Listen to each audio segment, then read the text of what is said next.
देश के वासी है जिस देश में गंगा बहती है। और अभी आप देख ही रहे हैं कि प्रयागराज में मां गंगा और मां यमुना के संगम पर महाकुंभ महापर्व का आयोजन चल रहा है, जिसमें अब तक लगभग 46 करोड़ श्रद्धालु डुबकी भी लगा चुके हैं। लेकिन इस बीच सवाल ये उठ रहा है कि क्या 2050 तक गंगा विलुप्त हो जाएगी, सूख जाएगी? क्या होगा इस देश का जब इस देश के लोग गंगा के नाम से ही जाने जाते हैं? और इन आस्था की डुबकियों का क्या होगा अगर गंगा सूख जाएगी? क्या ये सिर्फ यादें बनकर ही रह जाएगी हमारे बीच? ऐसे सवाल इसलिए उत्पन्न हो रहे हैं क्योंकि यूएन की एक ताजा रिपोर्ट आई है और साथ ही एक और चीज चल रही है जिसमें देवी भागवत पुराण का जिक्र है। और इस भागवत पुराण के अनुसार कलयुग की शुरुआत के बाद 5000 साल बाद जो गंगा है वो अपने स्थान पर वापस चली जानी है। तो ये दोनों ही बातें क्या है, थोड़ा सा विस्तार से इसमें हम प्रवेश करते हैं। यूएन की ताजा रिपोर्ट के अनुसार वर्ष 2025 को यूनाइटेड नेशन के द्वारा इंटरनेशनल ईयर ऑफ ग्लेशियर यानी कि ग्लेशियरों का वर्ष घोषित किया गया है। ऐसा करने के पीछे कारण क्या है? कारण ये है कि बढ़ते जलवायु परिवर्तन के कारण जो ग्लेशियर है वो सर्वाधिक पिघल रहे हैं। न सिर्फ भारत के बल्कि संपूर्ण विश्व के ग्लेशियरों के पिघलने की जो दर है वो लगातार बढ़ रही है। अगर हम सिर्फ हिमालयी ग्लेशियरों की बात करें तो भारत सहित विश्व में, ठीक है, यहाँ पर हिमालयी ग्लेशियरों का जो क्षेत्रफल है वो लगभग है 37,000 वर्ग किलोमीटर। कितना है? 37,000 वर्ग किलोमीटर। इस 37,000 वर्ग किलोमीटर में क्षेत्र में फैले ये जो ग्लेशियर है इनकी कुल लंबाई है 2400 किलोमीटर। अब इनमें से हिमालय सहित विश्व भर में लगभग माना जा रहा है कि 10 वर्ग किलोमीटर क्षेत्र में फैले जो ग्लेशियर है वो अगले 25 वर्षों में क्या हो जाएंगे? सूख जाएंगे। और वहीं 100 वर्ग किलोमीटर क्षेत्र में फैले इन हिमालयी ग्लेशियर में से लगभग 75 साल में ये सारे ग्लेशियर सूख जाएंगे। तो आप समझ रहे हो, इनमें से एक ग्लेशियर हमारी गंगा के उद्गम स्रोत का है। गंगा के उद्गम स्रोत की बात करें तो यह 2 धाराओं में निकलती है, एक अलकनंदा की धारा और एक भागीरथी की धारा। अलकनंदा की धारा निकलती है आपकी संतोपत हिमानी से और भागीरथी की धारा आपकी निकलती है गंगोत्री हिमानी से। जब ये दोनों धाराएं आपस में मिलती है तब मां गंगा अस्तित्व में आती है। यानी कि अगर हम देखें तो जो गंगा है उसका स्रोत ही क्या है? ग्लेशियर है। ठीक, ये तो गंगा की मुख्य धाराएं हो गई जिनका स्रोत ग्लेशियर है। अब गंगा में मिलने वाली सहायक नदियां मुख्य तौर पर देखा जाए जैसे कि रामगंगा, गंडक, कोसी, घाघरा, ये सब नदियां आती कहां से है? तो ये सब नदियां भी हिमालयी ग्लेशियरों से ही निकल करके आती है और हिमालयी ग्लेशियरों का ही जल ला करके गंगा में समाहित हो जाती है। यानी कि गंगा का अस्तित्व जो है वो किस पर निर्भर है? सिर्फ और सिर्फ ग्लेशियरों पर, क्योंकि इसकी अधिकतर बड़ी सहायक नदियां भी ग्लेशियरों से अपना जल लेकर के आती है। और स्वयं गंगा की भी जो 2 धाराएं आ रही है अलकनंदा और भागीरथी, वो भी ग्लेशियरों से ही जल लेकर के आती है।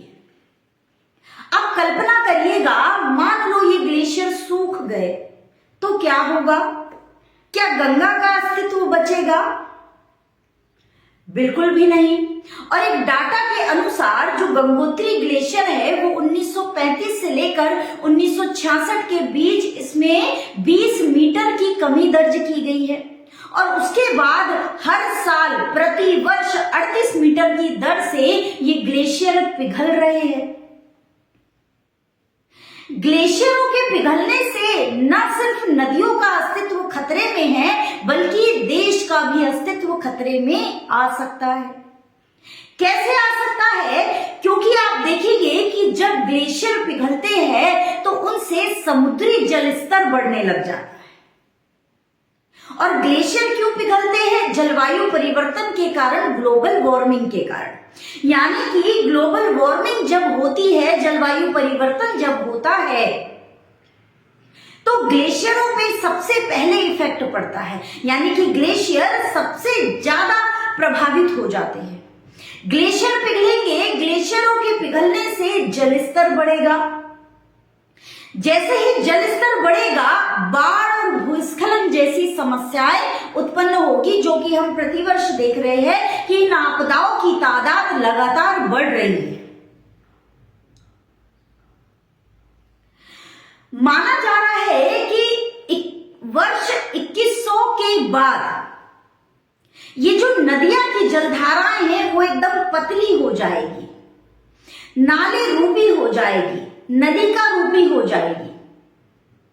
तब आप सोचो, ये जो महाकुंभ जैसे बड़े बड़े आयोजन हो रहे, क्या ये संभव हो पाएंगे? बिल्कुल भी नहीं हो पाएंगे। नदियों में जिस तरीके से आज डुबकियां लगाई जा रही, क्या वो लगाई जाएगी? बिल्कुल भी नहीं लगा जा पाएगी। इसके अलावा इन ग्लेशियरों के पिघलने से कई छोटी बड़ी झीलों का निर्माण होगा। अभी सिर्फ हिमालय क्षेत्र में ही देखें तो लगभग 40-45 झीलें मौजूद है इन ग्लेशियरों के पिघलने से ही। तब इन झीलों की संख्या में वृद्धि हो जाएगी। और आप समझ सकते हैं कि ये जो झीलें हैं, अगर ये फट गई, चूंकि इनके फटने की संभावना पूरी पूरी बनी हुई है, अगर ये झीलें फट गई तो केदारनाथ में जैसी तबाही मची थी, वैसी ही तबाहियां आए दिन मची रहेगी। हिमालय जो क्षेत्र है, पहाड़ी जो इलाके हैं, वो सर्वाधिक आपदा प्रभावित हो जाएंगे। और ऐसा नहीं कि उनका असर मैदानी इलाकों में नहीं पड़ेगा, मैदानी इलाकों में भी इनका असर पड़ेगा। कई समुद्री तट और द्वीप डूब जाएंगे। यानी कि कई देशों के जो क्षेत्रफल है, भारत सहित कई देशों के जो क्षेत्रफल है वो कम हो जाएंगे। कई द्वीप जो आज आबाद है वो डूब जाएंगे। प्रशांत महासागर की देख ही रहे, कई द्वीप डूबते चले जा रहे हैं। जैसे तुवालू अभी इसका करेंटली एग्जाम्पल है।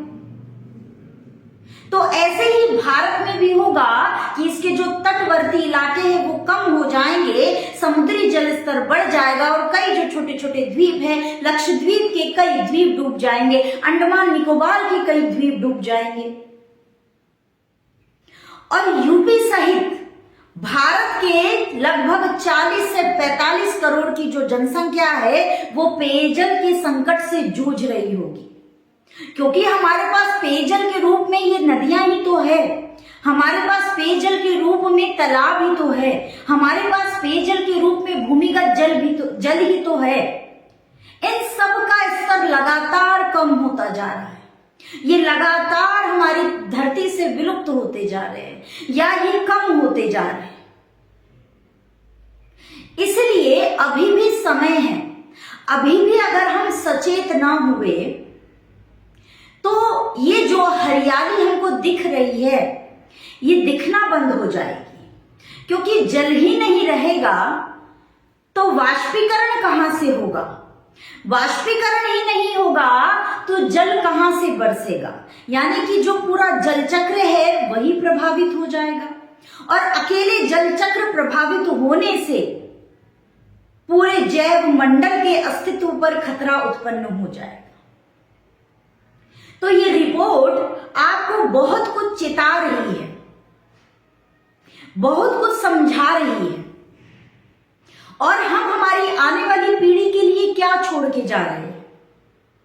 हम सतत विकास की बात करते हैं, हम हमारी आने वाली पीढ़ी के लिए क्या छोड़ रहे हैं? ये नदियों की पतली जलधारा, सूखी नदियां,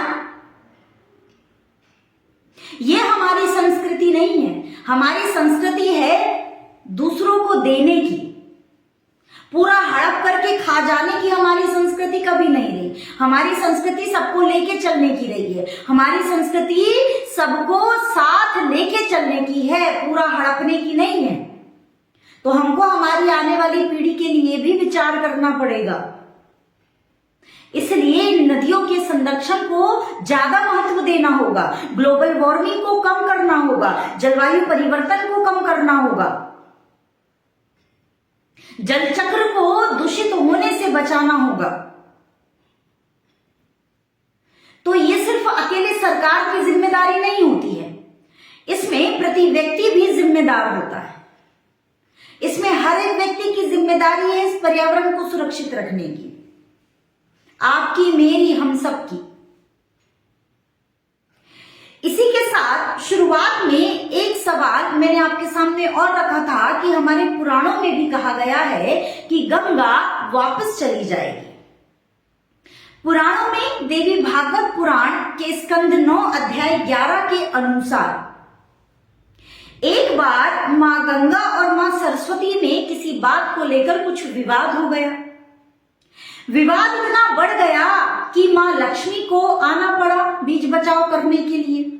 अब जब मां लक्ष्मी बीज बचाव करने के लिए आई तो तीनों देवियों में विवाद हो गया, यानी कि गंगा, सरस्वती और लक्ष्मी, ये तीनों ही अब आपस में विवाद में उलझ गई। तीनों इतनी क्रोधित हुई कि एक दूसरे को श्राप दे दिया धरती पर रहने का। तीनों इतनी क्रोधित हुई कि एक दूसरे को इस धरती पर रहने का श्राप दे दिया। अब क्या हो, समय बीता तो इन तीनों देवियों का गुस्सा शांत हुआ। उसके बाद ये खूब पश्चाताप करने लगी कि हमें ऐसा नहीं करना चाहिए था। फिर विष्णु जी आए, बोले कि आप लोग इतना परेशान मत हो, जैसे ही कलयुग प्रारंभ होगा और उस कलयुग के 5000 साल बीत जाएंगे, वैसे ही आप तीनों देवियां अपने अपने स्थान पर वापस चली जाओगी। तो इसी से ये बात, अब चमत्कार तो अभी होने से रहे कि जैसे माना जाता है कि गंगा प्रकट हुई वैसे ही वापस चली जाएगी, ऐसा चमत्कार आप नहीं देख पाओगे। लेकिन ये जो इंसिडेंट्स हो रहे हैं वो कहीं ना कहीं इन्हीं ओर इशारा करते हुए नजर आते हैं। 2050 बहुत दूर नहीं है, 2025 चल रहा है और मात्र 25 वर्ष ही है। इन 25 वर्षों में कहा जा रहा है कि गंगा नदी सूख जाएगी। विचारणीय विषय है, अभी भी समय है, सचेत होइए, ग्लोबल वार्मिंग करने से कम बचे, पर्यावरण हितैषी तकनीकों को अपनाया जाए। ये हमारा और आपका कर्तव्य है, हमारे देश के प्रति, हमारे देश के पर्यावरण के प्रति, हमारे देश के अमूल्य संसाधनों के प्रति, जल जैसे अमूल्य संसाधनों के प्रति, जिसके बिना हम जीवन की कल्पना भी नहीं कर सकते। आज के लिए बस इतना ही, मिलेंगे किसी और दिन किसी और विषय के साथ। तब तक के लिए आप हमारे चैनल को सब्सक्राइब कर लीजिएगा। बात अच्छी लगी हो तो वीडियो को लाइक कर दीजिएगा और लोगों तक इसे शेयर कर दीजिएगा ताकि ज्यादा से ज्यादा लोगों तक ये बात पहुंचे।